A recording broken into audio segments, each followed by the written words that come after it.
Good afternoon. Good afternoon.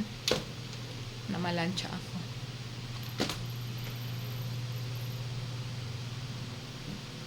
Tapos, alam mo na, yung mga alaga nagbabantay.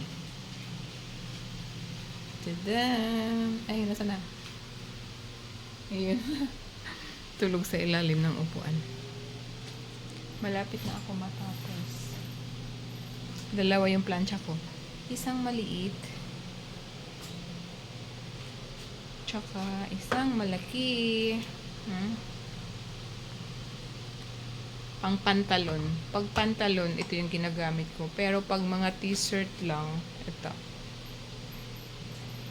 Tapos, para hindi kusot ang iyong plancha, gumamit ng ganito. Ang bango niya.